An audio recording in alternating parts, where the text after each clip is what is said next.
A história começa com um garoto chamado Ryu se encontrando num estranho espaço branco sem saber onde está. Enquanto olha em volta, um homem surge das nuvens e lhe diz que, embora não seja o pós-vida, ele infelizmente perdeu a vida num acidente. Ao ouvir isso, Ryu se lembra de ter sido atropelado por um caminhão e pergunta se o homem é Deus. Mas o homem responde que é mais como um anjo, e como nunca revela seu nome, Ryu casualmente decide chamá-lo de Michael Falso. Michael então explica que Ryu será reencarnado num mundo diferente chamado Fi, mas, surpreendentemente, não recebeu nenhuma missão ou tarefa especial, então é livre para viver como quiser.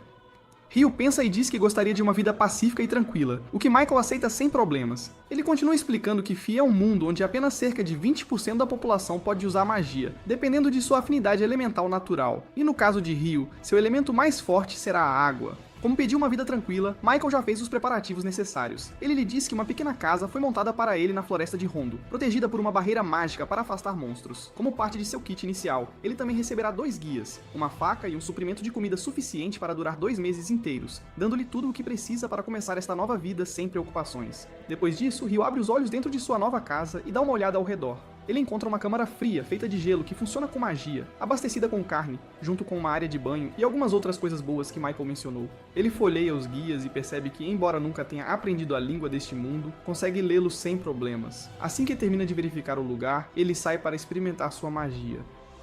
Ele lança um feitiço de bola de água e observa uma esfera de água se formar em sua mão. Depois de tentar mais algumas vezes, percebe que dizer o encantamento não é necessário, desde que ele visualize claramente o feitiço em sua mente. Mais tarde ele vai para o banho, esperando desfrutar de água quente, mas rapidamente descobre que só consegue criar água em temperatura ambiente. Então decide tentar acender uma fogueira à moda antiga. Infelizmente, sua primeira tentativa falha completamente, pois seus braços não são fortes o suficiente para o trabalho. Não querendo desistir, ele tenta uma abordagem diferente. Pensa em usar a luz do sol para acender o fogo e começa a imaginar moléculas de água se agrupando para formar gelo. Baseando-se no pouco que se lembra de química da Terra, ele se concentra nas ligações de hidrogênio e de alguma forma funciona. Depois disso, ele consegue formar um pedaço de gelo em forma de lente e o usa para concentrar a luz do sol, finalmente acendendo uma chama para seu banho. Enquanto se banha, ele se pergunta se seria possível usar a ciência para criar água quente diretamente também. Na manhã seguinte, enquanto toma café da manhã, Ryu começa a pensar em seu plano para o futuro, pois assim que a comida acabar, ele não terá escolha a não ser ir para a floresta e caçar. Então, decide começar a treinar sua magia a sério. Ele sai e tenta lançar uma bola de água numa árvore, mas mal deixa uma marca. Esperando resultados melhores, ele muda para um feitiço de jato d'água, mas o resultado é igualmente decepcionante. Lembrando as palavras de Michael sobre a imaginação ser a chave da magia, ele continua praticando todos os dias, e nas semanas seguintes, Ryu começa a melhorar lentamente. Assim que fica satisfeito com seu progresso, ele começa a tentar criar algumas lanças de gelo. Ele consegue formá-las, mas elas simplesmente caem no chão sem atingir nada. E embora a forma e a velocidade ainda precisem de trabalho, ele continua praticando. Eventualmente, ele consegue produzir lanças de gelo quase instantaneamente, mas elas ainda carecem de força ou mira adequadas. Imaginando que uma mudança de ritmo poderia ajudar, ele fabrica uma lança usando sua faca e segue para a floresta. No caminho, ele espera coletar um pouco de quartzo, que pode usar para ajudar a acender fogueiras à noite. Enquanto explora, ele encontra rios claros, espaços abertos e até avista algumas pedras de quartzo perto da margem. Sentindo-se bem, decide coletar algumas ervas e voltar. Mas nesse instante, um javali menor irrompe dos arbustos e o ataca por trás. Parece que é o fim para ele, mas no último segundo, Ryu se lembra de como morreu antes e se recusa a deixar que aconteça de novo. Ele rapidamente desvia para o lado. O javali se vira para atacar novamente, mas Ryu reage rápido e lança uma camada de gelo no chão, tornando-o escorregadio. O javali perde o equilíbrio e começa a deslizar em direção a Ryu, que lança várias lanças de gelo bem na frente dele e deixa o javali colidir com elas.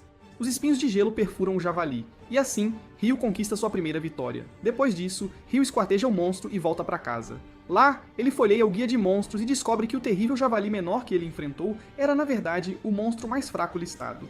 Enquanto folheia as páginas, ele percebe que as 2 últimas estão marcadas como edições especiais, então ele pula para verificá-las primeiro. Uma página descreve dragões como criaturas poderosas capazes de destruir cidades inteiras, e a outra fala sobre seres chamados Kuma. O livro afirma claramente que eles não são anjos caídos e simplesmente o aconselha a rezar para nunca encontrar um. Na manhã seguinte, Ryu parte para sua segunda viagem à floresta, finalmente deixando para trás as roupas gastas que trouxe da terra. Desta vez, ele encontra algumas frutas e começa a aproveitar o momento. Mas, assim que desce da árvore, um monstro-pássaro enorme aparece de repente e o ataca. Pelo livro, ele o reconhece como um falcão assassino, uma criatura que pode usar o corte de ar, que é um tipo invisível de magia do vento. Mas o verdadeiro perigo do monstro reside em seu bico afiado como navalha. Ryu começa a correr para trás, enquanto se defende dos cortes de ar lançando paredes de gelo no ar, mas logo percebe que talvez não seja rápido o suficiente para escapar. Ele dispara múltiplos jatos de água no falcão, mas ele desvia de todos com facilidade, e então se prepara para acabar com Ryu usando uma habilidade de mergulho. Mas, pouco antes de o pássaro atingi-lo, Ryu forma um escudo de gelo à sua frente e o pássaro acaba colidindo com ele e cai perto de Ryu. Ryu tenta acabar com ele, mas o pássaro se recupera rapidamente e voa de volta com um olho ferido pelo forte impacto anterior. Ele olha para Ryu, reconhecendo-o como seu rival, e então voa para longe na distância. Depois que ele parte, Ryu cai no chão e pensa em como essa coisa de vida tranquila é muito mais difícil do que esperava. Além disso, toda a corrida o deixou completamente perdido na floresta e ele não tem ideia de onde fica sua casa. Ele continua vagando pela noite e tropeça num lago brilhante cercado por uma quietude silenciosa. E no meio dele, ele vê um homem sem cabeça acariciando calmamente um cavalo sem cabeça, que ele reconhece como um Dullahan. Após esse encontro, Ryu finalmente encontra o caminho de volta para casa e com o passar dos dias ele continua a treinar duro. Ele finalmente consegue dominar seu feitiço de lança de gelo, forte o suficiente para derrubar um inimigo com um único golpe. Junto com isso, ele começa a pescar e melhora sua magia defensiva de barreira de gelo. Numa de suas viagens, ele visita o oceano e tenta nadar, mas acaba escapando por pouco de um polvo curioso. Seus esforços lentamente começam a valer a pena, e ele desenvolve um novo feitiço chamado Jato Abrasivo, que é uma técnica afiada o suficiente para cortar rocha sólida. Uma noite, sentindo-se mais confiante com suas habilidades, Ryu forma uma lâmina de gelo e volta para a floresta para desafiar o Dullahan sem cabeça. Ele se pergunta se esse ser é mesmo um monstro, ou se é simplesmente avançado demais para aparecer no guia para iniciantes. Sem pensar mais nisso, ele avança e os dois começam a lutar. Eles chocam suas espadas algumas vezes, e em certo ponto Ryu pensa que pode vencer com um golpe. Mas o Dullahan simplesmente o defende com a mão e o ataca pelo lado, quase cortando Ryu ao meio, mas ele bloqueia com um rápido escudo de gelo. Após perder a luta, Ryu cai e pensa que ainda não está preparado para derrotar alguém como ele, mas por alguma razão parece que o Dullahan está agindo como um professor silencioso. Depois disso, ele se levanta e o Dullahan mostra a Ryu como forjar uma espada de gelo corretamente e, eventualmente, entrega-lhe sua própria lâmina como se estivesse dizendo para ele dominá-la. Ryu a aceita imediatamente e observa o guerreiro sem cabeça voltar para o lago. No dia seguinte, enquanto Ryu descansa na floresta, um grande pássaro preto de repente desce do céu. Ele rapidamente o reconhece como o mesmo falcão assassino que ele lutou antes pela cicatriz em seu olho, e se pergunta se ele evoluiu. O monstro de repente lança um forte ataque de corte de ar contra ele, e são necessários 5 escudos de gelo para bloquear o ataque. Ryu rapidamente percebe que o monstro é muito mais forte do que no último encontro. Ele se prepara para bloquear seu ataque de mergulho com 10 escudos de gelo, mas o pássaro rompe todos eles com facilidade. Ryu continua bloqueando seus cortes de ar com suas fracas paredes de gelo e tenta contra-atacar com algumas lanças de gelo, mas o pássaro simplesmente desvia de todas e revida com uma habilidade de negação de magia que instantaneamente anula os escudos de gelo mágicos de Ryu. Ele mal desvia do ataque ileso e pensa que a habilidade desagradável é essa. Nesse instante, o pássaro o atinge com um raio, e mais uma vez, Ryu desvia do ataque por um tris. O monstro segue com um ataque de garras, mas Ryu saca sua espada e o defende.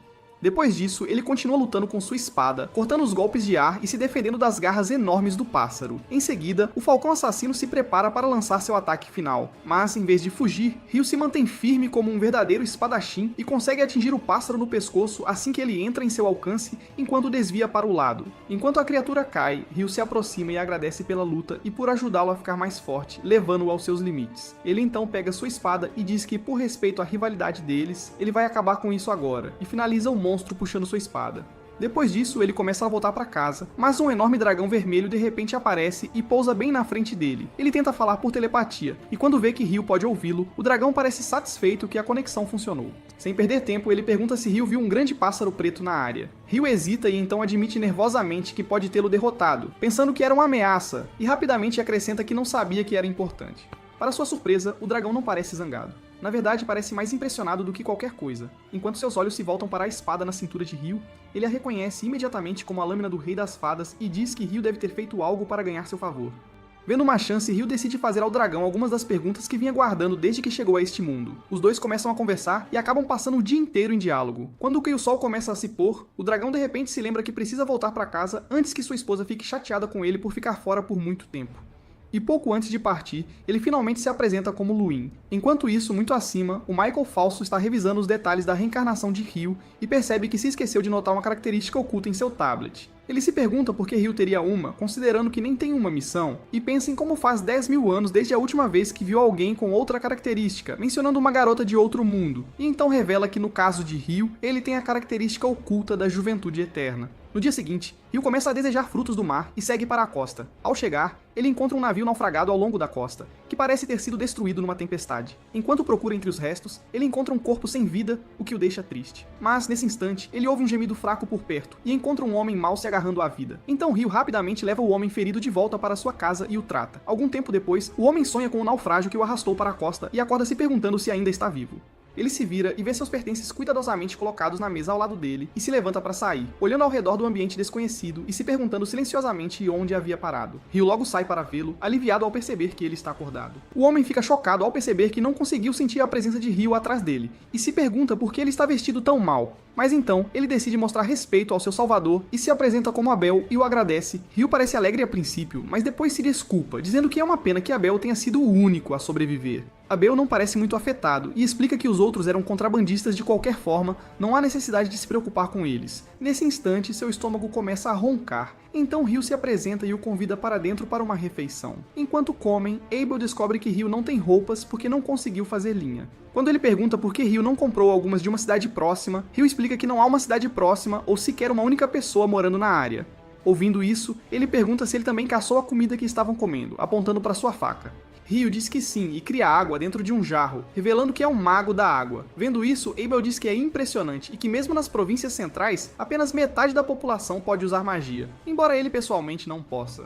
Isso surpreende Ryu, já que Michael havia lhe dito que apenas 20% das pessoas podem usar feitiços. Logo depois, Abel pergunta a Ryu se ele pode levá-lo à costa para confirmar algo, e Ryu concorda.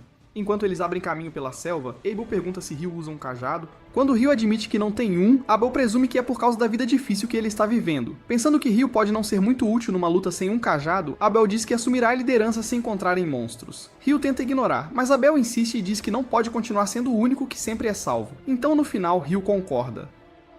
Quando finalmente chegam à costa, percebem que os corpos dos contrabandistas desapareceram. Ryu sugere que foram levados por monstros ou arrastados pela maré. Abel comenta em voz baixa que teria tido o mesmo destino se Ryu não o tivesse salvado. Ele então pede a Ryu para deixar as formalidades e parar de chamá-lo de Sr. Abel. Ryu argumenta que Abel é mais velho que ele, mas ainda assim concorda. E a partir desse momento, os dois começam a se sentir mais como amigos. Abel desce do naufrágio e diz a Ryu que, infelizmente, não conseguiu encontrar o que procurava. Ryu então pergunta o que ele planeja fazer em seguida, e Abel diz que quer se reunir com seus aliados, e para isso precisará ir para uma cidade chamada Lune.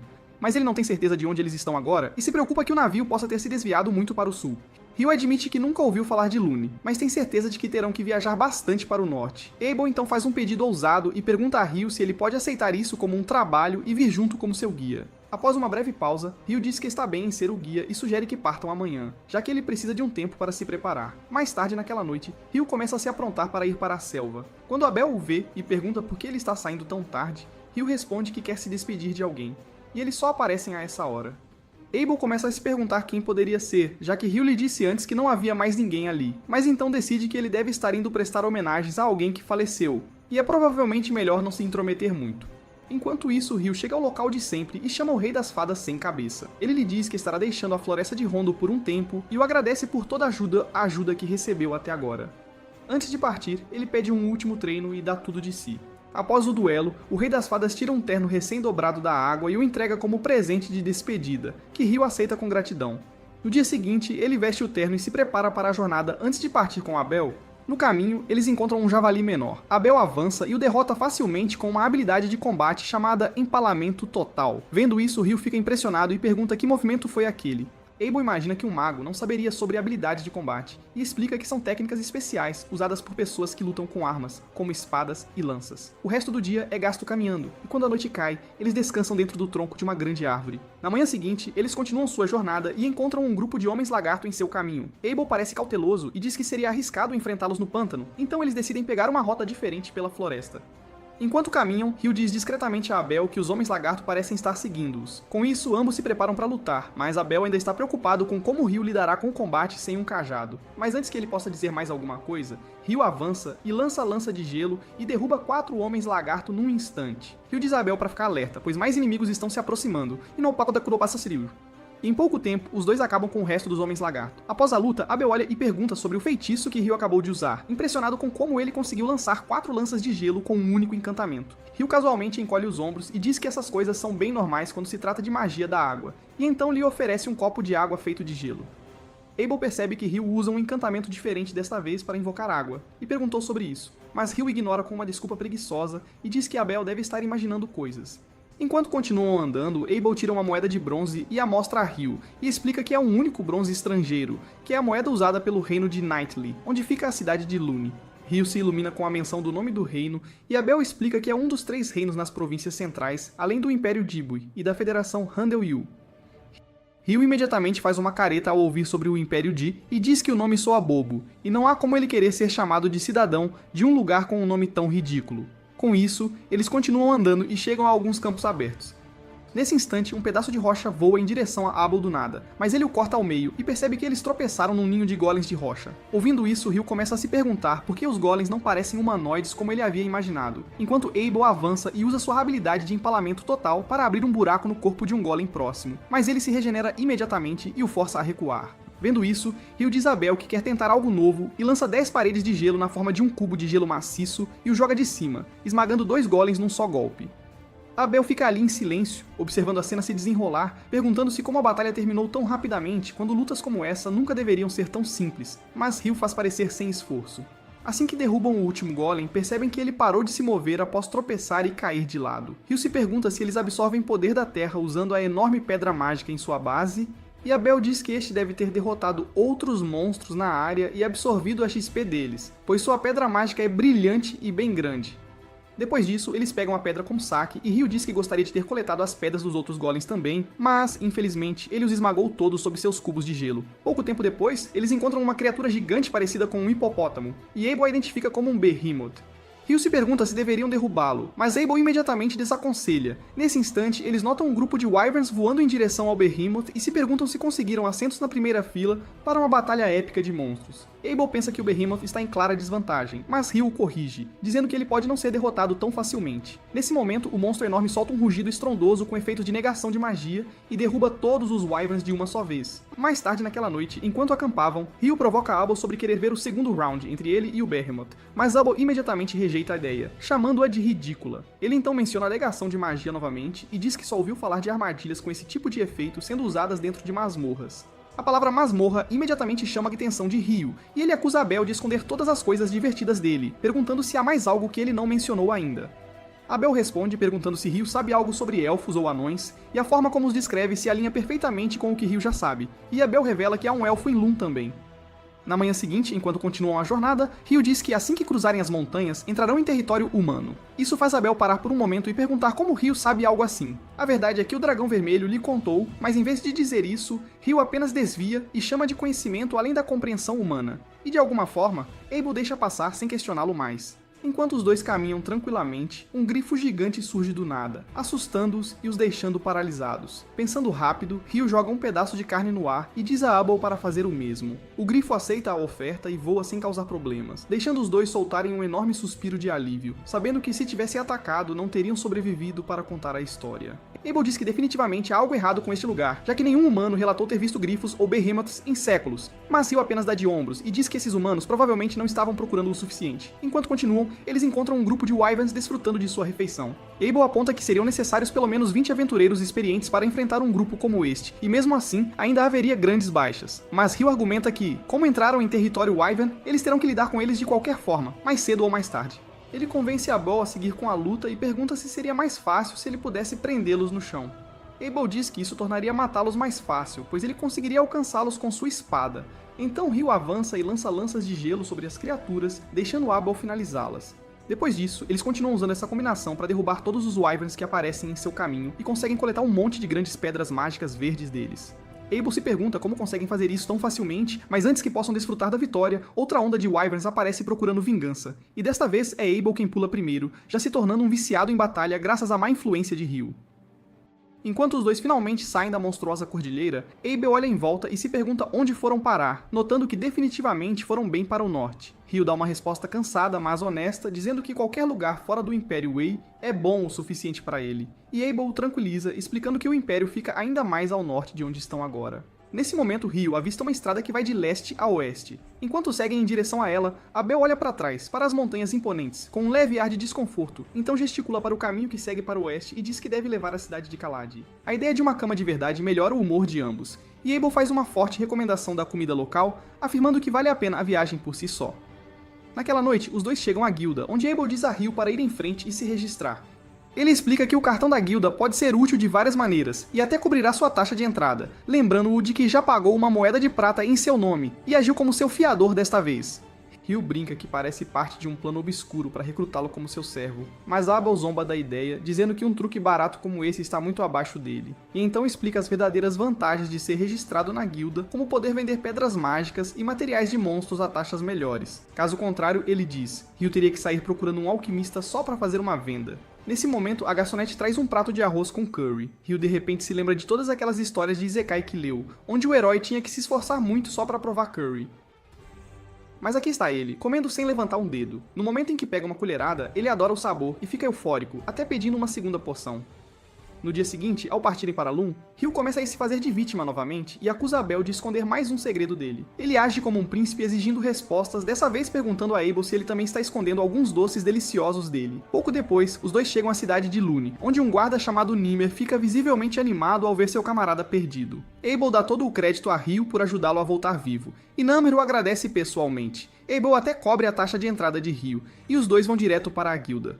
Lá, Abel lhe diz que ele pode até subir de rank em seu registro só por estar com ele. Quando Ryu pergunta o que isso significa, Abel explica que, normalmente, todos começam no rank F. Mas se alguém tiver o apoio de alguém acima do rank B, pode ser promovido ao rank D. Ao ouvir isso, Ryu diz que está orgulhoso, já que isso deve significar que Abel tem um rank bem alto.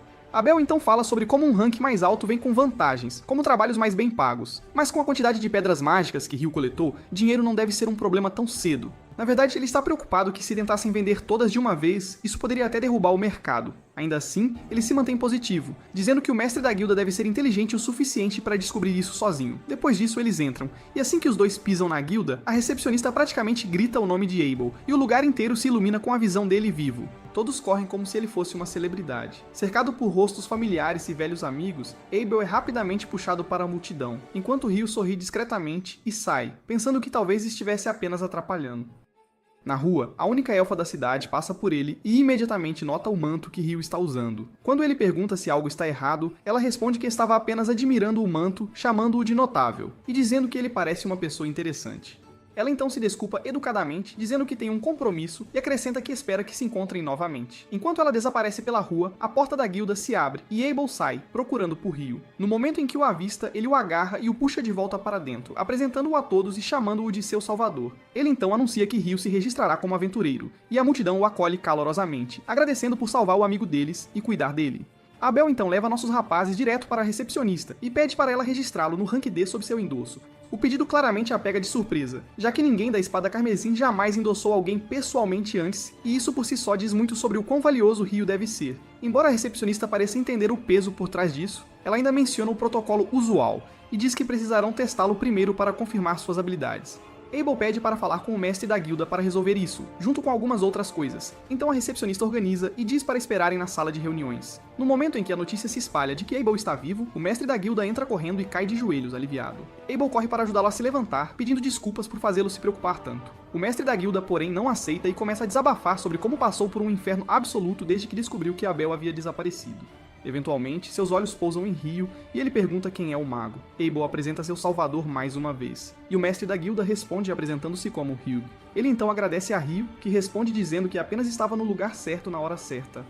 Abel então menciona o endosso de Ryu para o rank D, e quando Hugh pergunta se eles têm alguma prova para apoiar isso, Abel diz que Ryu é muito mais forte do que ele, e casualmente joga todas as pedras de monstro de alto grau na mesa e diz ao mestre da guilda que eles as pegaram dos monstros que derrotaram pelo caminho. Ryu leva um momento para processar o que está vendo antes de perceber que são pedras de Wyvern, e a julgar pela quantidade, teria sido necessário um exército completo para derrubar tantos. Abel diz que tem algo ainda mais assustador a acrescentar, revelando que caçaram esses Wyverns ao sul das Montanhas Maléficas. Ele diz a Ryu que percebeu isso depois de olhar a estrada para Tilati, e Ryu imediatamente aponta que parece o tipo de nome feito para avisar as pessoas para ficarem longe, e o mestre da guilda confirma, dizendo que ninguém jamais saiu daquele lugar vivo, e a maioria das pessoas nem se aproximaria da área a menos que não tivessem outra escolha. Abel então argumenta que isso por si só deveria ser mais do que suficiente para justificar a promoção de Ryu, e o mestre da guilda concorda. Nesse momento, os companheiros de equipe de Abel aparecem e sua maga, Lin, cai de joelhos. Abel corre para a porta e pede desculpas por fazê-lo se preocupar. Depois disso, o mestre da guilda diz a Abel e seus companheiros, Lynn, Rhea e Warren, que eles podem ter a sala para si, e diz à recepcionista, Nina, para trazer os materiais de registro necessários para seu escritório junto com Ryu. Assim que Ryu sai, Abel o chama e pede para ele esperar na recepção após seu registro, pois há um lugar onde ele quer levá-lo depois. O mestre da guilda então leva Ryu ao seu escritório e lhe diz que o grupo de Abel, a Espada Carmesim, é o grupo mais forte da cidade. Ryu então pergunta se ele realmente deveria começar no rank D, mas o mestre da guilda diz para ele não se preocupar, dizendo que, embora Abel seja um prodígio, ele sabe com certeza que nem mesmo Abel conseguiria derrubar um enxame inteiro de Wyverns sozinho. Ele então dá um tapinha no ombro de Ryu, dizendo que isso significa que ele deve ser realmente habilidoso, e então fica um pouco surpreso com o quão bem construído ele é para alguém que deveria ser um mago. Nesse momento, Nana retorna com os materiais de registro e começa. Ela se apresenta formalmente como escriturária da Guilda de Aventureiros de Lum e começa a entrevista. Depois de fazer algumas perguntas básicas, ela o informa que, uma vez registrado, ele será elegível para ficar nas acomodações da guilda por até 300 dias.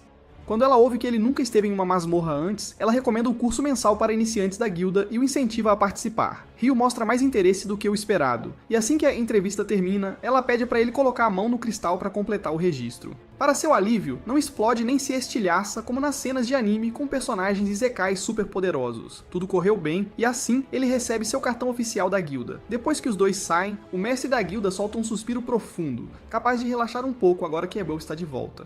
Com sua carga de trabalho acumulada desde que Abel desapareceu, ele agora se sente genuinamente aliviado e decide silenciosamente que deve uma a Ryu, por trazê-lo de volta em segurança. Enquanto isso, após concluir seu registro, Ryu se encontra novamente com Abel, que o puxa para coletar a recompensa da missão de escolta.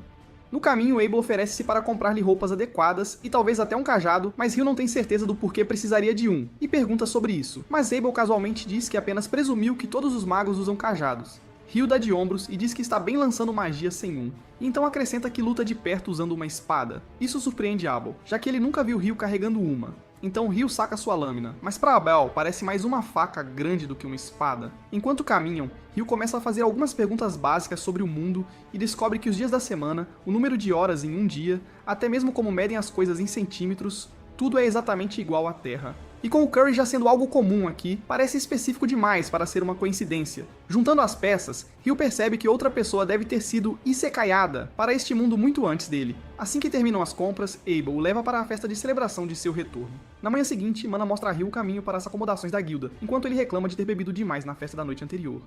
Naina lhe diz que os anfitriões da festa, Ha, não queriam que Ryu fosse embora cedo, pois consideravam Abel um irmão e se sentiam profundamente em dívida com Ryu por tê-lo trazido de volta.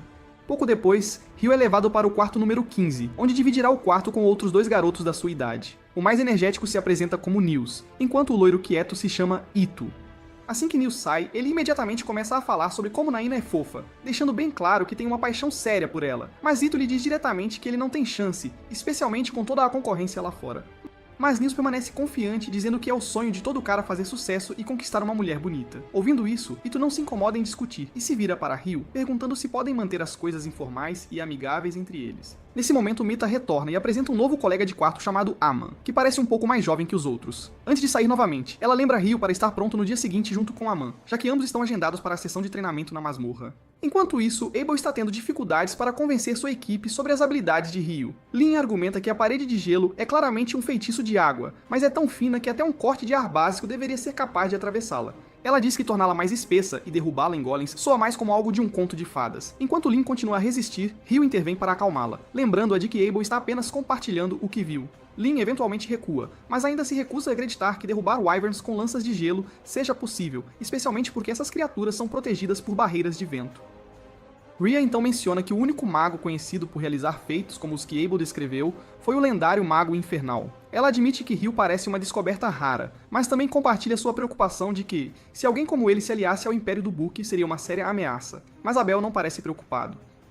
E quando perguntam por quê, ele diz que Ryu odeia o nome Debutee, o que soa tão bobo para o resto da equipe. Ryu e o novo garoto Amon começam seu primeiro curso de exploração de masmorras juntos, e após 5 dias de palestras o professor finalmente encerra a parte teórica.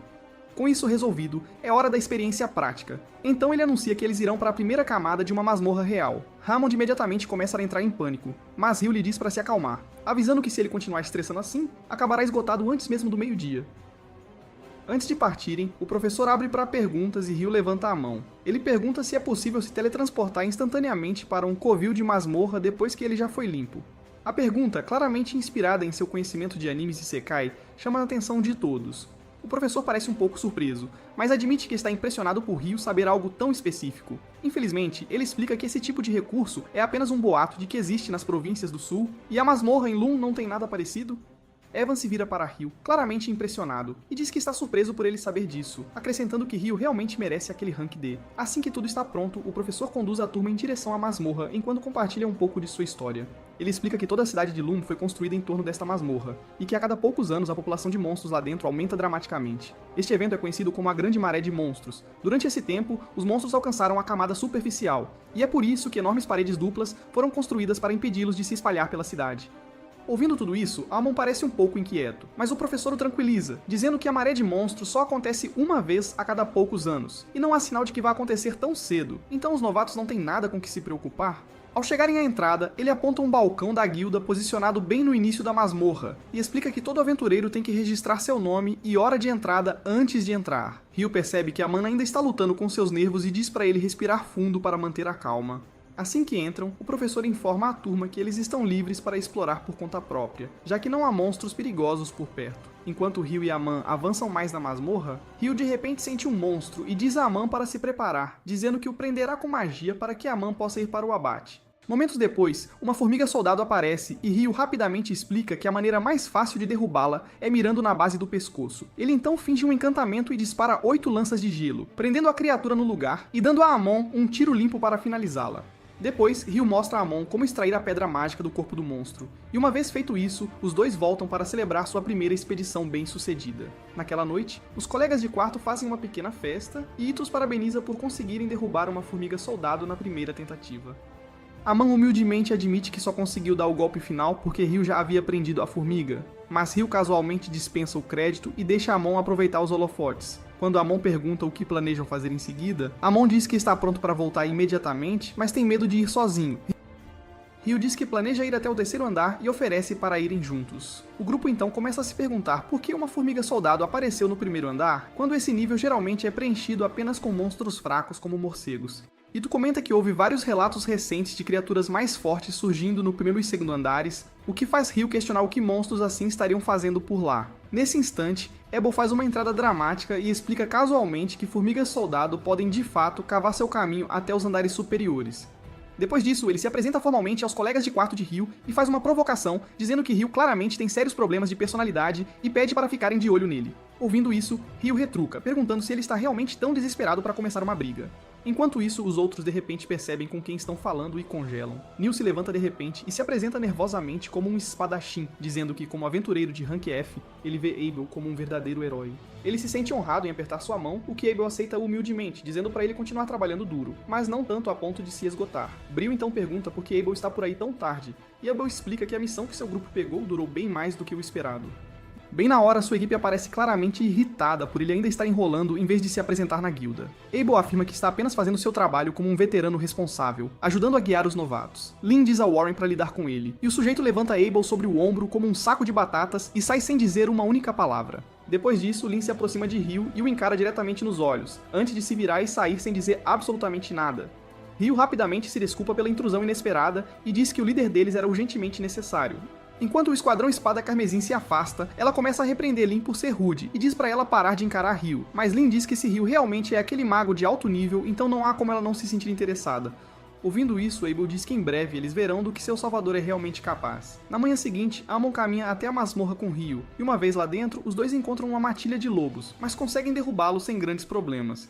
Depois disso, eles se sentam para recuperar o fôlego e Ryu menciona que o estilo de luta de Aemon o lembra um pouco do de Abel. Aemon diz que aprendeu com seu professor chamado Kiro. De volta à sua aldeia, ele costumava ser um aventureiro que aprendeu numa grande academia chamada Escola Hume, embora não tenha certeza absoluta. Ryu diz para ele não pensar demais, e que, se continuar assim, pode até alcançar a Bel um dia. Ouvindo isso, Amon aponta que Ryu também é bem habilidoso com a espada, especialmente para um mago, e Ryu explica que teve a sorte de treinar com alguém há muito tempo, embora não saiba se pode se considerar um mestre, pois seu estilo é bastante original. Antes de seguirem em frente, ele dá a Amon algumas dicas sobre controle de resistência e consistência, dizendo que viajou com Abel por um bom tempo, e ele sempre praticava suas formas logo pela manhã. Amon ouve atentamente e diz que também dedicaria o mesmo esforço em seu treinamento. No dia seguinte, Ryu decide fazer uma pausa da masmorra e vai à biblioteca para aprender mais sobre alquimia. A bibliotecária lhe faz um rápido tour e aponta por onde ele deve começar. Mais tarde, ao sair, o céu de repente começa a escurecer e olhando para cima, Ryu percebe que é um eclipse, mas sente que algo não está certo. Nesse exato momento, um poderoso feitiço de fogo o atinge por trás, e ele mal consegue bloqueá-lo com um rápido lançamento de múltiplas paredes de gelo. Enquanto o fogo se apaga, uma demi-humana aparece e pela sua aparência, Ryu supõe que ela possa ser uma daquelas Akuma mencionadas nas páginas especiais do Guia de Monstros de sua cabana, e a julgar por sua força, ele calcula que ela é provavelmente tão forte quanto um Behemoth ou um grifo. Ele considera fugir, mas a mulher não lhe dá a chance e o ataca com outro feitiço de fogo. A princípio, Ryu consegue manter sua posição, mas então ela o atinge com uma lança de vento e acerta seu ombro. Ryu rapidamente saca sua espada e recua, grato por o manto do Rei das Fadas tê-lo salvado de um ferimento grave. Isso também surpreende a garota Akuma, que diz que já é impressionante que ele possa enfrentar seu fogo infernal, mas ser capaz de anular sua lança de vento foi uma verdadeira loucura. É quando seus olhos caem sobre o manto que ele está usando, e ela pergunta se são do Rei das Fadas. Ela então saca sua espada e diz que terá que cortá-lo à moda antiga e avança com um golpe. Ryu também saca sua lâmina e a encontra com um choque, e ambos começam a trocar golpes. Em certo ponto, a Akuma consegue quase cortar Ryu, mas ele desvia para trás e a atinge com várias lanças de gelo. A garota corre, desviando de todas elas, enquanto o eclipse começa a desaparecer, e Ryu se pergunta se ela está usando magia de vento para aumentar sua velocidade. Nesse instante, a Akuma salta com um golpe pesado, forçando Ryu a bloqueá-lo com sua espada. Ela então o chuta para trás e pergunta por que o Rei das Fadas confiaria em alguém como ele com seu manto e sua espada, e pergunta quem ele realmente é. Depois disso, ela cria uma bola de fogo, mas antes que possa terminar de lançar seu feitiço, Ryu o desativa com sua magia de gelo, deixando-a chocada com a rapidez com que ele pode conjurar. Ela o chama de monstro e então avança com sua espada. Ryu defende todos os ataques dela, e a atinge com várias lanças de gelo, mas ela as derrete com uma parede de fogo antes de invocar algumas paredes de terra do chão como escudos. Aproveitando a poeira que se levanta, Ryu a atinge com vários jatos de água do céu e consegue feri-la um pouco. Depois disso, ele avança para finalizá-la, mas a Akuma rompe a parede à sua frente e encontra o ataque de Ryu de frente. Durante o choque, Ryu percebe que seus ferimentos estão se curando muito rápido enquanto ela o empurra de volta para um prédio. Ela então se prepara para atingi-lo com uma bola de fogo, mas Ryu já a tem cercada com várias gotas de água fervente. Enquanto a chuva fervente cai sobre ela, ela solta um grito e se protege com uma cúpula de terra antes de explodir para fora dela, com uma expressão louca olhando para Ryu. Ela então avança e percebe o eclipse quase terminando e diz a ele que está ficando sem tempo. É triste porque ela não consegue se lembrar da última vez que se divertiu tanto lutando contra alguém. Ela então se apresenta como Leonor antes de perguntar quem ele é. Ryu responde com seu nome e a chama de Akuma, o que a faz parar. Ela fica surpresa que um humano sequer saiba sobre sua espécie e murmura que deveria tê-lo eliminado quando teve a chance, embora admita que provavelmente não teria sido possível de qualquer forma, não com o limite de tempo ainda em vigor. Ao se virar para ir embora, ela diz a Ryu que, dada a sua força, ele definitivamente enfrentará outras Akuma e pede para ele não morrer antes que ela mesma possa matá-lo. Assim que ela se vai, Ryu solta um longo suspiro e murmura que se não fosse pelo manto do Rei das Fadas, haveria um buraco em seu ombro agora mesmo. Com o corpo todo dolorido, ele decide pegar alguns livros na biblioteca depois de sacar algum dinheiro, e quando verifica sua conta, encontra uma quantia absurda nela e se pergunta quanto eles ganharam vendendo as pedras de Wyvern e diz que pelo menos agora, ele não precisa se preocupar com dinheiro por um bom tempo. Depois disso, ele volta para seu quarto, mas quando abre a porta, o lugar está vazio. Curioso, ele vai até a janela e avista seus amigos sendo emboscados por um colega aventureiro chamado Dan e sua gangue. Dan começa a latir para os amigos de Ryu, lançando uma lógica estúpida de que ele os está ajudando a treinar para emboscadas porque monstros não enviam convites antes de atacar. Mas então as pessoas com ele de repente caem e vemos Ryu parado ao lado. Ele diz a Dan que certamente não esperava que ele o avisasse antes de atacar e pergunta se ele está pronto para fugir com o rabo entre as pernas. Ouvindo isso, Dan tenta socá-lo, mas Ryu simplesmente desvia para o lado e o atinge com o punho de sua espada, fazendo-o cair. Ryu então vai até Igo e joga uma poção para ele primeiro, imaginando que ele pode cuidar dos outros com sua magia de cura como sacerdote. Depois disso, todos vão ao banho local onde Edo cura as feridas de Ryu e se pergunta quem poderia ter desferido um golpe em alguém tão forte. Os outros se inclinam, curiosos também, mas Ryu apenas dispensa com um sorriso preguiçoso e diz que lhes contará sobre isso outro dia. Ele então se recosta e aproveita o banho enquanto pensa em Leonor, e como ela mencionou que havia outros como ela, mas então ele decide relaxar, dizendo que mereceu uma folga para esta noite. No dia seguinte, Amon retorna à masmorra com Nilce e Ito ao seu lado. Os três seguem direto para o quinto covil, onde Amon assume a posição na frente e derruba um Goblin arqueiro. Depois que ele acaba com o monstro, Ito usa cura menor nele e trata o pequeno ferimento. Ito então argumenta que Goblins arqueiros nem deveriam estar aparecendo no quinto covil, e algo sobre isso parece estranho. Nils complementa compartilhando algo que aprendeu com Abel, dizendo que a sobrevivência deve ser sempre a prioridade máxima deles. Ele então sugere que voltem à superfície e dividam seus ganhos em 3 partes iguais. Enquanto começam a caminhada de volta, Aman se vê tentando convencê-lo de que deveriam formar um grupo com membros de níveis de habilidades semelhantes para que todos pudessem contribuir de forma justa e crescer mais fortes juntos. Enquanto isso, Ryu viajou para fora da cidade para praticar sozinho. Ele pensa na magia incrível que Leonor havia usado e percebe que a velocidade de conjuração era a única área onde ele poderia igualar a Akuma. Ele decide trabalhar em suas fraquezas e transformá-las em pontos fortes, para que esteja pronto na próxima vez que se enfrentarem. Ryu também sente um toque de ciúme da criatura, pensando em como ela se aproximou instantaneamente e apareceu bem na frente dele. Ele se pergunta se aquilo foi um verdadeiro exemplo de magia de vento e começa a imaginar criar algo semelhante usando magia de água. O primeiro feitiço que lhe vem à mente é o jato de água, então ele decide experimentá-lo. Ryu lança uma bomba de gelo à sua frente, pisa nela e visualiza 256 jatos de água explodindo por trás para impulsioná-lo para frente em alta velocidade. No entanto, a tentativa falha miseravelmente. Ele encerra o dia e se pergunta se usar mais de 1000 jatos poderia ter feito alguma diferença. Ao terminar seu treinamento, ele decide ir à biblioteca e procurar conhecimento relacionado aos Akuma e à alquimia. Conforme a história avança, Lin já está sentada na biblioteca, folheando livros de feitiços proibidos. E Yuma ouve que ela não consegue encontrar nenhuma magia capaz de formar uma espessa parede de gelo no ar ou as lanças de gelo sobre as quais Abel uma vez lhe falou. Ela desiste ao se levantar, pensando que nem mesmo seu mestre, Halarian, seria capaz de lidar com feitiços como aqueles. E se alguém pudesse, teria que ser alguém como o Mago Infernal do Império. Nesse instante, Sara aparece e comenta que é estranho encontrar Lin em um lugar como este. Lin responde que veio procurar algo, então pergunta se Sara esteve longe de Lun em uma missão para deveres reais. Sara diz a ela que acabou de retornar de sua missão e dá uma desculpa e sai, dizendo que emissários já a esperam. Enquanto isso, o trio chega à guilda e segue direto para o balcão de recepção, onde Naina parece surpresa ao vê-los voltar tão cedo. Enquanto Nils não consegue se expressar direito por causa de sua paixão por Mina, Ito mostra a ela os cristais mágicos que eles coletaram, o que a faz perceber que vieram de goblins arqueiros, que não deveriam estar no quinto covil. Ela rapidamente corre para informar o mestre da guilda e também coloca um aviso no mural da guilda, agradecendo aos três pela valiosa informação. Enquanto Nine explica tudo a Ryuk, ele imediatamente sente o perigo, sabendo que tais monstros geralmente aparecem apenas após o 10º covil. Ele pergunta a Mina quantas equipes de rank B estão atualmente disponíveis, e ela lhe diz que há apenas a Espada Carmesim e a Brigada Branca. O líder da guilda então pede a ela para chamar ambas de uma vez. Logo depois, a Espada Carmesim chega à guilda, e Abel não parece satisfeito ao ouvir que a Brigada Branca também está lá.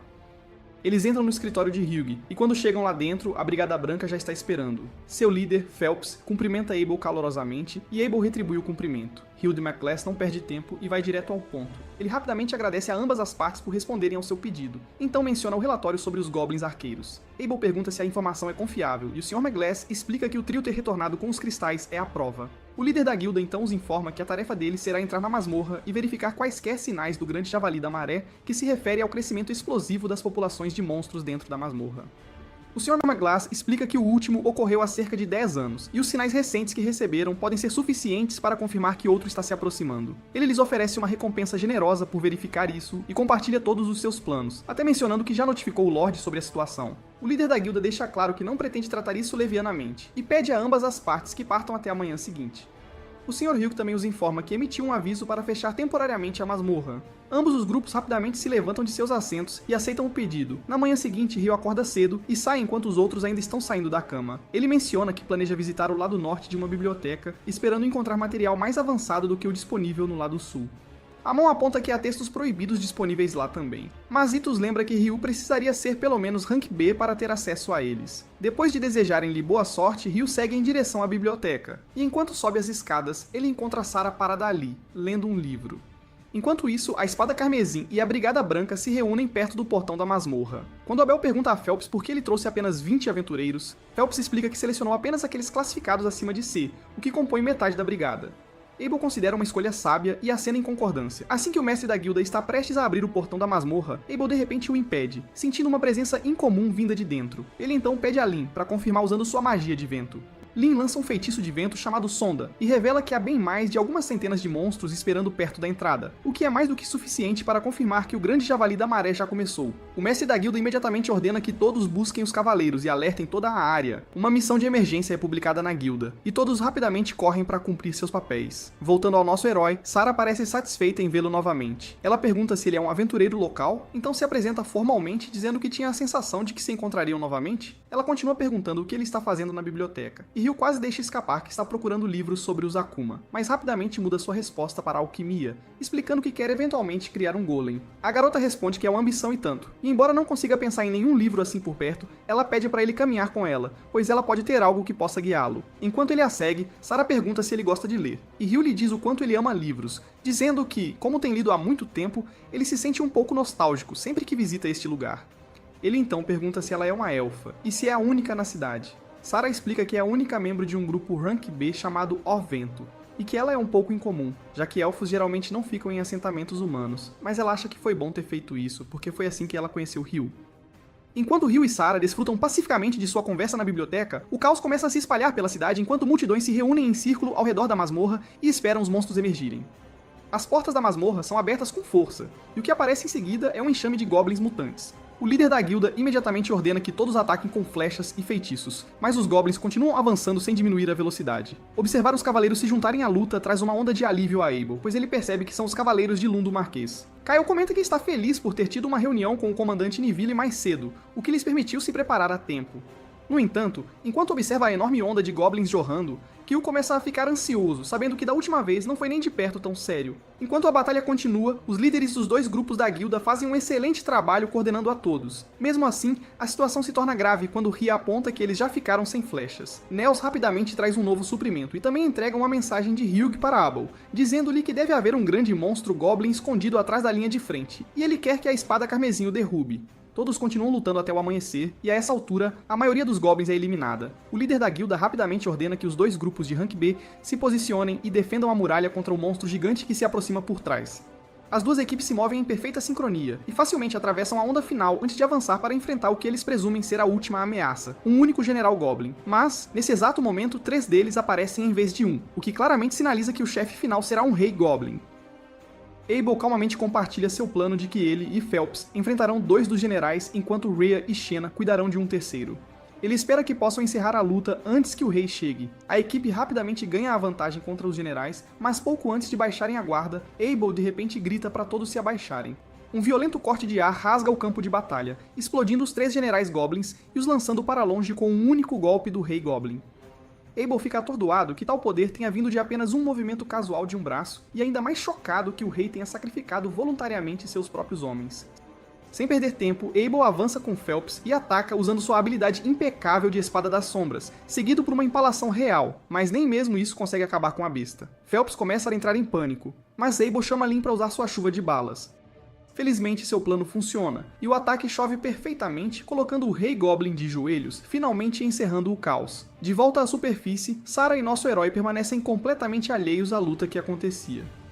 Eles se despedem depois de passarem uma noite agradável juntos, sem nenhuma pista sobre a tempestade que acabara de passar. Naquela noite, quando Ryu chega à Guilda dos Aventureiros, ele se sente confuso ao ver todos celebrando por algum motivo. Enquanto isso, o líder da guilda acaba de terminar toda a papelada que teve que lidar por causa do Javali da Maré, incluindo pedidos de fundos e avaliações dos aventureiros que participaram. O velho acha o trabalho exaustivo, sentindo-se sobrecarregado a cada pensamento. Depois de algum tempo, Ryu finalmente descobre com seus colegas de quarto que os aventureiros estão celebrando o grande Javali da Maré. Nels explode de entusiasmo ao falar sobre as notáveis conquistas de Abel contra o Rei Goblin, explicando como Abel deu o sinal a Lin, após o qual ela desencadeou um dos mais poderosos feitiços de vento chamado Chuva de Balas, e como Abel até conseguiu desviar dele. Quando admitem não ter certeza de como ele conseguiu, o próprio Abel aparece e explica que a habilidade que usou era uma técnica de espada chamada Sombra Perfeita, que permite ao usuário evadir todos os tipos de ataques à distância. Nesse momento, Lin e Ria, colegas de equipe de Abel, chegam dizendo que o procuravam por toda parte. Ria comenta que tinha certeza de que o líder estaria com Ryu, então de repente reclama com Ryu que ele deveria ter estado presente durante a Guerra das Marés. Lin então pergunta se Ryu é realmente capaz de criar uma parede de gelo no ar. Ryu acena e diz que sim, mas explica que seu limite atual é de cerca de 40 metros. Ele acrescenta que levou muito tempo e esforço para atingir esse nível. Percebendo que isso está muito além do que a maioria das pessoas conseguiria, Lin fica curiosa e pergunta se é um feitiço original. Ela explica que, pelo que sabe, a maioria dos magos simplesmente recita os encantamentos criados por outros, em vez de desenvolver os seus próprios. Ryu responde que tem uma maneira diferente de pensar, pois argumenta que os encantamentos são puramente uma questão de preferência pessoal. Sua resposta deixa Lin surpresa. E enquanto ela fica ali chocada, Ryu se desculpa e vai comer algo. Enquanto Ryu sai, Abel explica a Lin que o garoto conjura feitiços sem usar encantamentos, embora Lin simplesmente não consiga entender. No dia seguinte, os colegas de quarto de Ryu chegam à guilda, mas como a masmorra está fechada por um mês, eles não conseguem encontrar um único trabalho. Quando Ryu passa e pergunta o que estão fazendo ali, o trio explica sua situação. Eles então perguntam a Ryu por que ele está na guilda, e Ryu lhes diz que estava procurando um minério para praticar alquimia, mas atualmente está fora de estoque.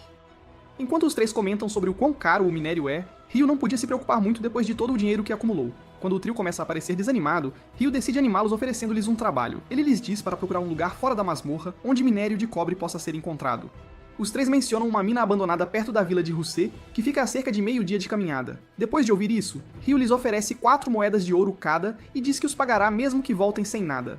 Ele também oferece 25 moedas de ouro por cada núcleo que trouxerem, com a única condição de que todos voltem vivos. O trio fica muito feliz e pergunta se ele realmente está bem em pagar tanto a mais. Mas Ryu explica que a guilda pode não considerar isso uma conquista oficial, já que não estão trabalhando por ela. Mesmo assim, os três aceitam o trabalho apressadamente. Enquanto Ryu desfruta de um momento tranquilo sozinho, ele ouve um barulho lá fora e vai até a janela para olhar. Ele vê um grupo de cavaleiros intimidando uma garota e ordenando que ela lhes traga bebidas.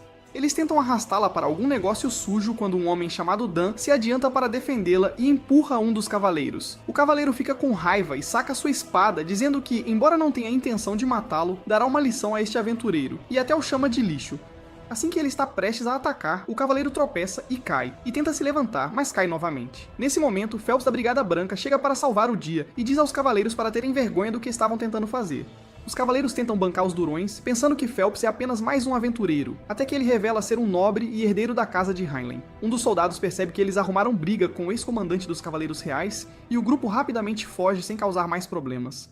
Depois, Dan e a garota agradecem ao líder da Brigada Branca, e Phelps elogia Dan por intervir para protegê-la. Ele pede a Dan para escoltar a garota até seus amigos, e assim que eles saem, ele volta sua atenção para Ryu, que ainda está espiando da janela. Após uma breve troca de saudações e apresentações, Phelps diz que Abel falou muito bem dele e que o título Javali teria sido mais fácil com ele junto. Ele também comenta como a magia de Ryu é interessante, notando que percebeu que os cavaleiros escorregaram por causa dela. Enquanto o capitão se afasta, Ryu se pergunta por que o filho de Amarques escolheria se tornar um aventureiro.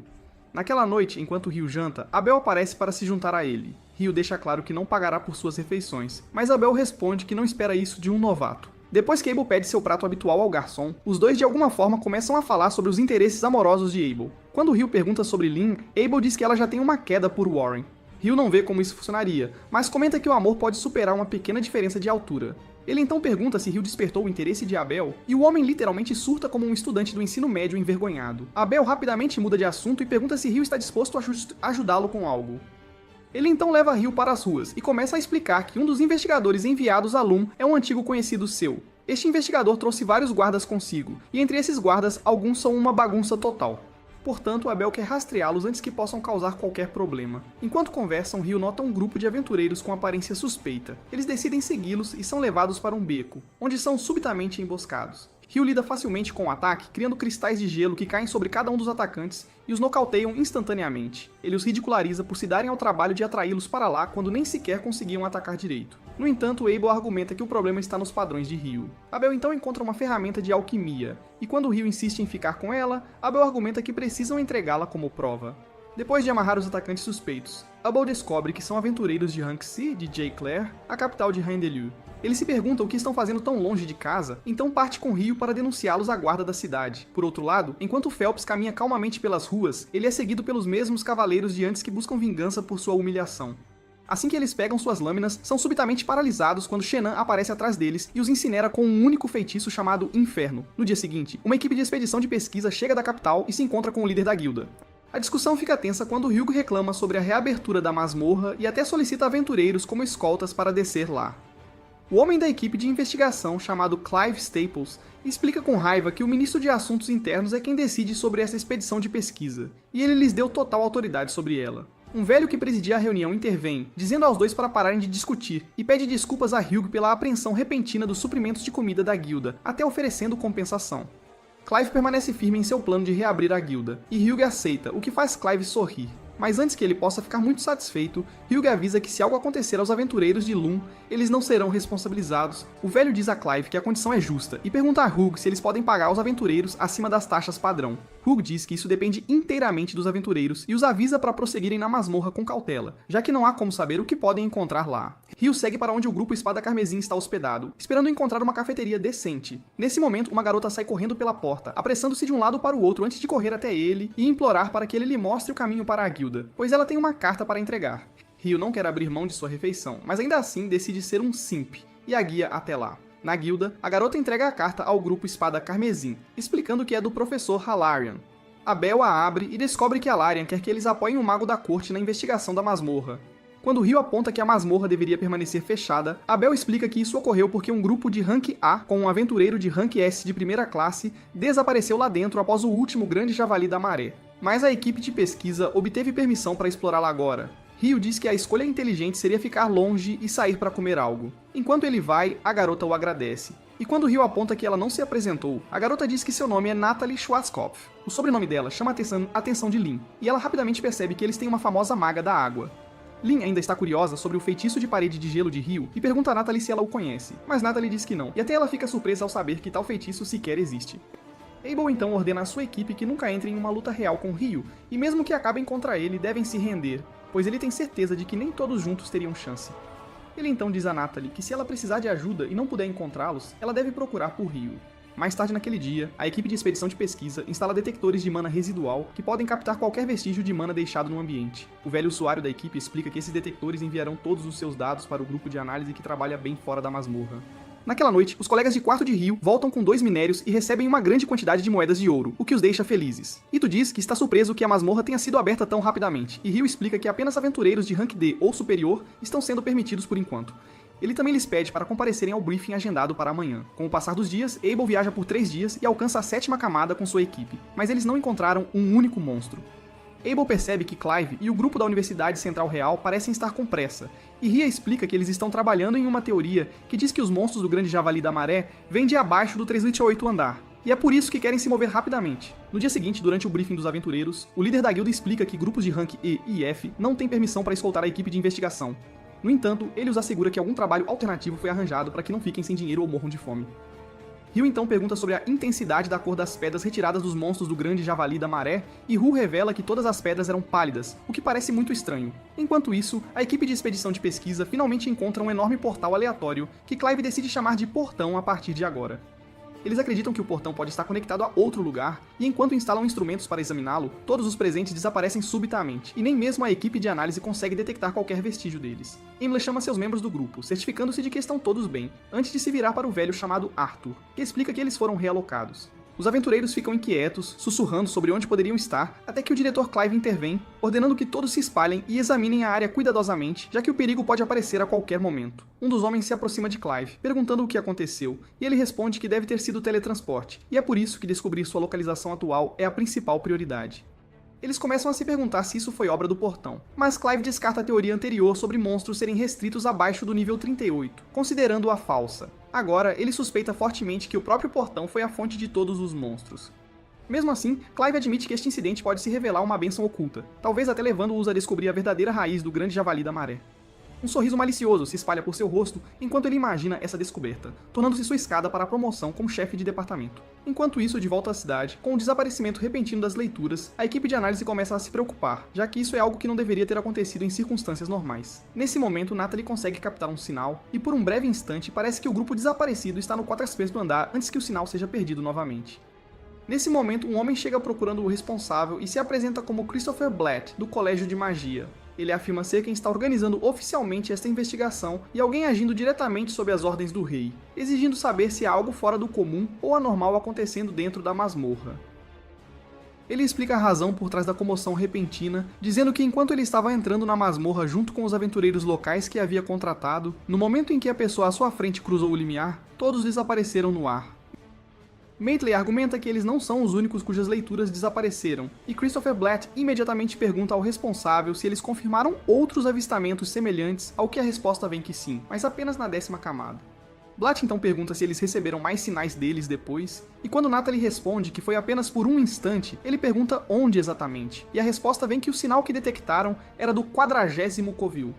Blatt fica visivelmente inquieto, já que isso é muito profundo, pois o mais longe que qualquer aventureiro já chegou é apenas o Trezetsuwaiwa Covil. E além disso, o nível de dificuldade além do ter esses wins do andar exige grupos de rank B no mínimo. O responsável então explica que o grupo de rank B, Espada Carmesim, era quem estava escoltando esta equipe, então há uma chance muito alta de que todos estejam juntos lá. Ele acrescenta ainda que já enviou um mensageiro à guilda e pediu ao mestre da guilda para vir o mais rápido possível.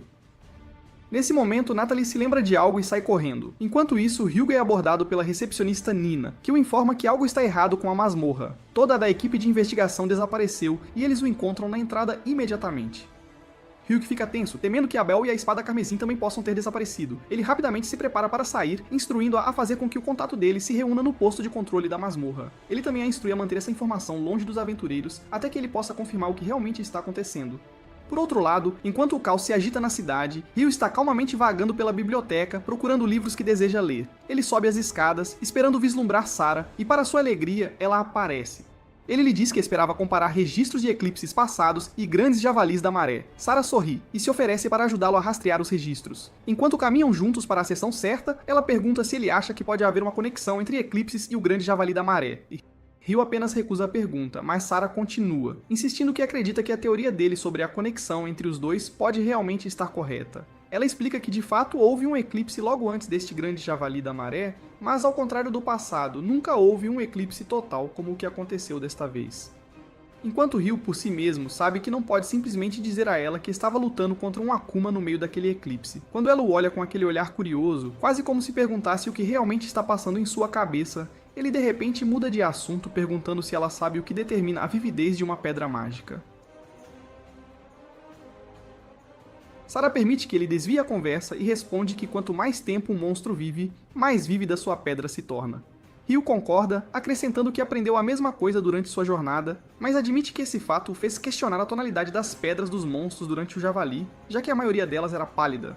Se as pedras tivessem sido vívidas, faria sentido, pois isso significaria que apenas monstros de nível inferior vieram à superfície, mas pedras pálidas só poderiam sugerir que os monstros haviam acabado de surgir recentemente. Ele até argumenta que os monstros-chefes também pareciam ser surgimentos recentes, e isso leva a formar algumas teorias próprias. Depois de ouvi-lo, Sarah decide levar o garoto para ver os registros de javalis da maré anteriores, embora ela avise que os documentos podem não estar nas melhores condições. De volta à masmorra, enquanto Abel conversa com Arthur sobre a estranha situação, ele sugere que poderia ser teletransporte, e que eles podem estar em um nível diferente da masmorra ou em um lugar completamente diferente. Ele então pergunta ao grupo se seus instrumentos estão funcionando corretamente, e acontece que até mesmo os dispositivos de rastreamento estão funcionando como de costume, o que deixa Lin animada, já que isso significa que eles ainda podem receber alguma ajuda. Abel volta sua atenção para o velho e pergunta se algo está incomodando, e Arthur responde que é o próprio ar. Arthur então se vira para Ria e pergunta se isso a lembra de algo, ao que ela explica que se parece exatamente com o interior da Praça do Santuário, um feitiço que apenas os sacerdotes de mais alta patente eram capazes de conjurar. Ria acena e argumenta que é a forma suprema de magia defensiva, conhecida como um milagre divino, e além disso, disse que desvia todos os feitiços ofensivos, bem como ataques físicos. Abel argumenta que isso significaria que eles estão presos dentro de algum tipo de barreira, e Ria concorda, já que eles não conseguem sentir onde o limite está. Abel então diz a Lin para usar sua sonda para verificar, e ela relata que pode sentir cerca de 1000 humanos espaçados 500 metros um do outro, junto com 50 formas de vida que ela nunca encontrou antes. Arthur assume que Clive e sua equipe também devem ter sido teletransportados para cá, e Abel pensa que seria melhor se reagrupar com eles. Enquanto isso, o líder da guilda chega perto da masmorra e é informado sobre o que aconteceu, incluindo o relatório de um sinal que veio brevemente do 400º andar. Ele não consegue acreditar, já que mesmo que mobilizem todos os aventureiros da cidade, nenhum seria capaz de chegar tão longe. Blatt então compartilha sua preocupação sobre como essas pessoas desapareceram tão de repente. Ele se desculpa, dizendo que nem ele nem seus subordinados podem entrar na masmorra sob essas circunstâncias, e o líder da guilda concorda com ele, esperando que a equipe eventualmente retorne em segurança. De volta à masmorra, os aventureiros estão sendo queimados por chamas arroxeadas arremessadas pelos monstros. Eles tentam levantar suas barreiras, gritando para todos entrarem, enquanto aqueles que ficaram do lado de fora estão rapidamente perecendo.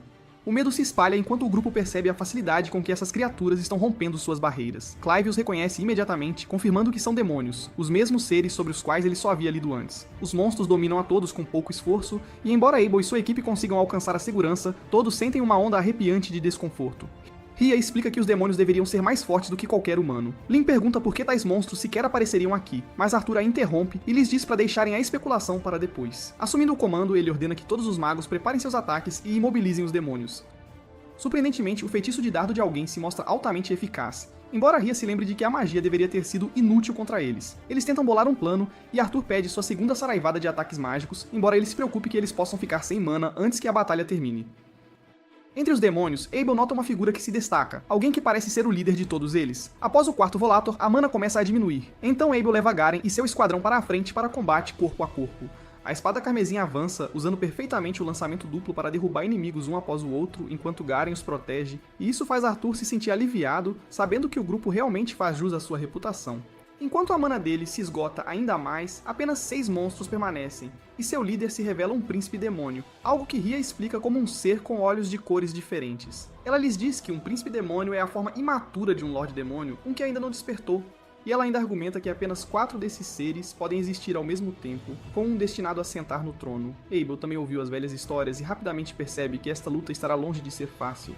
Ria insiste que ninguém, exceto o herói escolhido, jamais conseguiu derrotar um príncipe demônio, mas Abel se recusa a recuar e avança, esperando por algum milagre. Ele se vira para os amigos, dizendo-lhes para não perderem a esperança.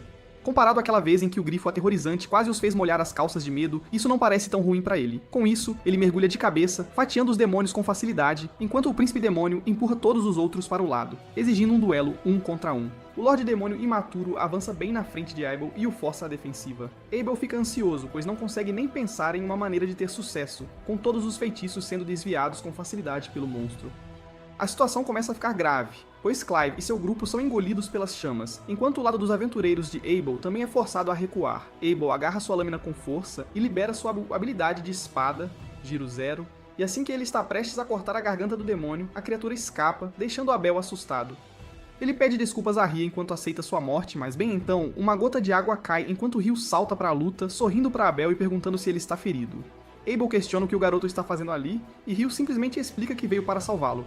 Ele provoca que nunca pensou que um monstro tão fraco pudesse levar Abel à beira da morte. Mesmo quando Abel lhe diz que este é um príncipe demônio, Rio ri disso como uma piada barata e o lembra que não é hora para bobagens, já que não consegue acreditar que algo tão fraco possa estar relacionado a um Lorde Demônio. Abel tenta fazê-lo cair na real, insistindo que é realmente um Lorde Demônio imaturo, mas tudo o que Rio vê é um Lorde Demônio bebê mal digno de ser levado a sério. Enquanto Rio avança em direção à criatura, seus lacaios o atacam, mas ele os desvia facilmente com lanças de gelo antes de cortar suas gargantas com sua habilidade de jato de água.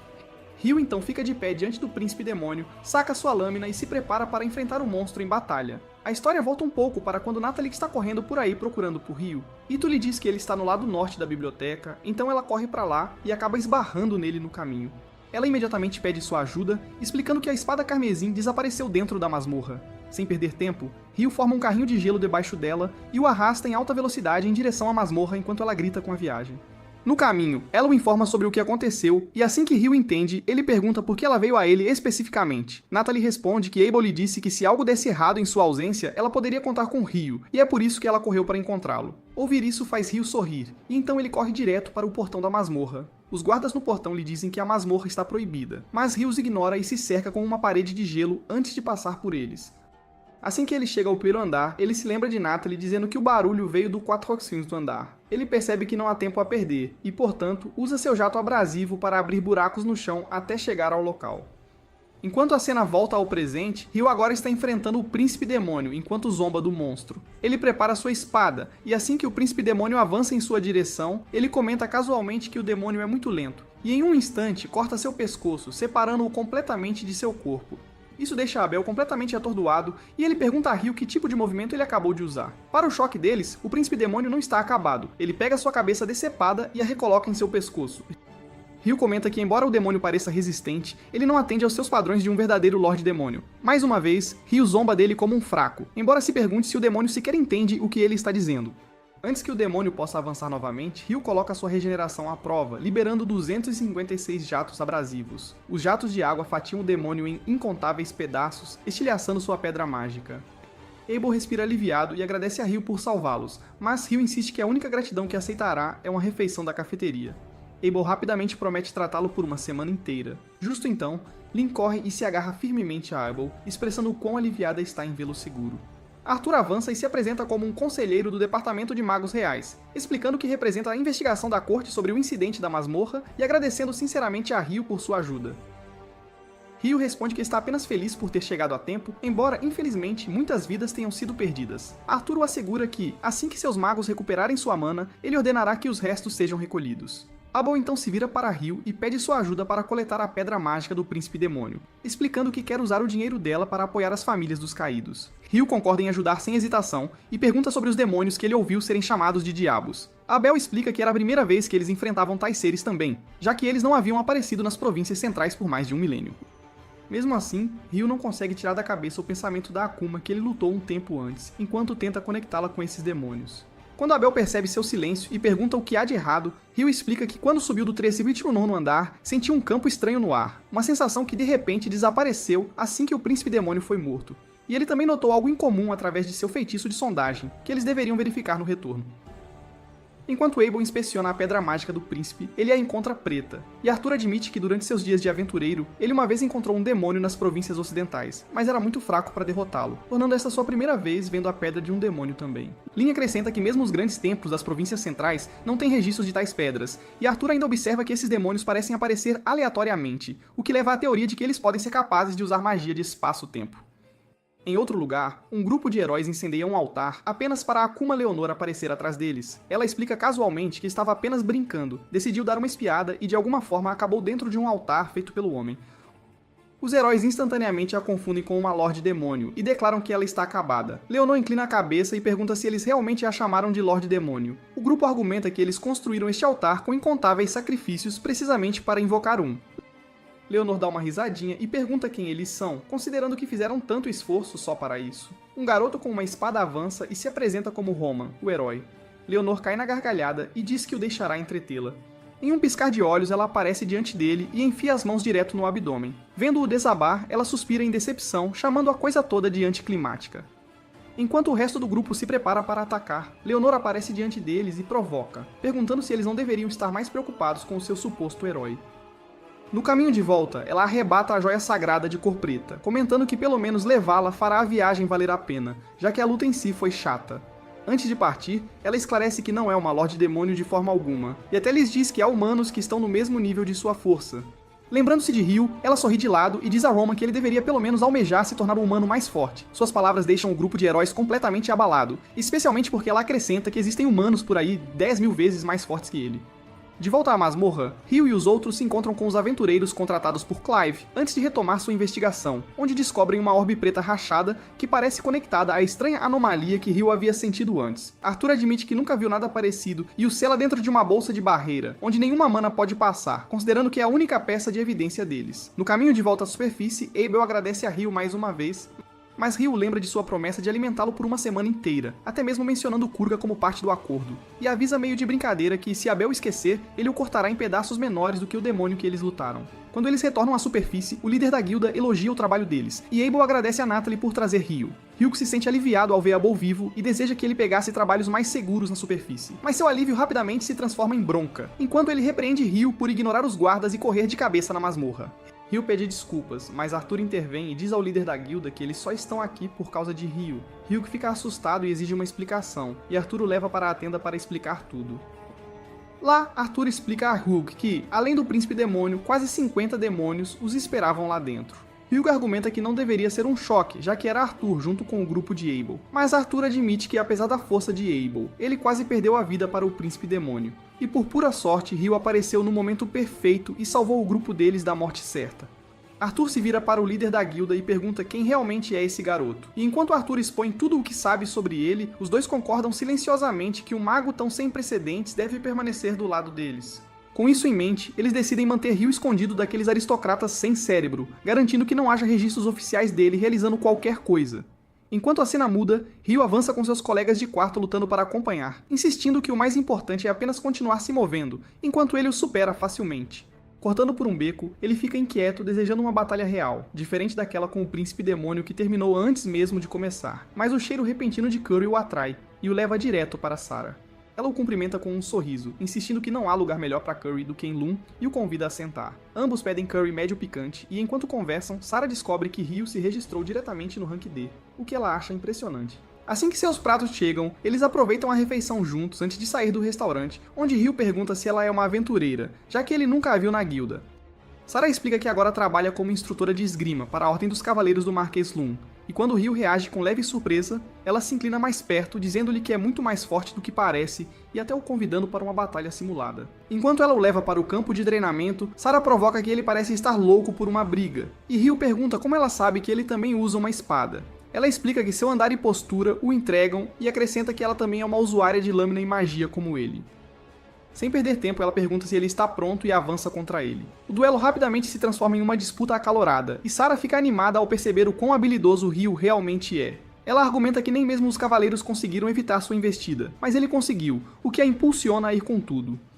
Ryu luta para acompanhar e mal desvia de sua saraivada de ataques até que finalmente sua lâmina é cortada ao meio, forçando-o a se render. Sarah corre e o abraça apertado, elogiando-o como incrível. Ryu pergunta se ela estava usando magia de vento para impulsionar seus movimentos e admite que foi impressionante. Sarah pergunta ao garoto quem o ensinou tais habilidades. Quando Ryu menciona seu mentor, ela rapidamente percebe que ele está falando sobre o Rei das Fadas. Vendo sua confusão sobre como ela sabe, ela explica que elfos são meio fadas, o que torna mais fácil para ela perceber, especialmente depois de reconhecer o manto que o Rei das Fadas lhe deu. Fascinada, ela diz a Ryu que o Rei das Fadas é mais lenda do que realidade para a maioria das pessoas, que aqui está alguém a quem ele realmente ensinou esgrima. Justo então, é hora de Sarah ir para a aula do mestre Alfonso, o neto do Marquês. Então ela se desculpa e pede a Rielita para guiar Ryu de volta, mencionando que ele é importante para ela. Enquanto Rielita o leva embora, ela não consegue tirar da cabeça as palavras de Sarah sobre Ryu ser importante. No caminho, Ryu de repente aparece com uma carroça e oferece uma carona a Ryu. Durante a viagem, Ryu o agradece pelo que ele fez, mas deixa claro que não pode ignorar a ordem de um guarda. Então, como punição, ele atribui a Ryu o trabalho de fazer uma viagem de ida e volta a Witness. Mas é aqui que este vídeo termina. Lembre-se de curtir e se inscrever no canal. Obrigado por assistir e vejo vocês na próxima.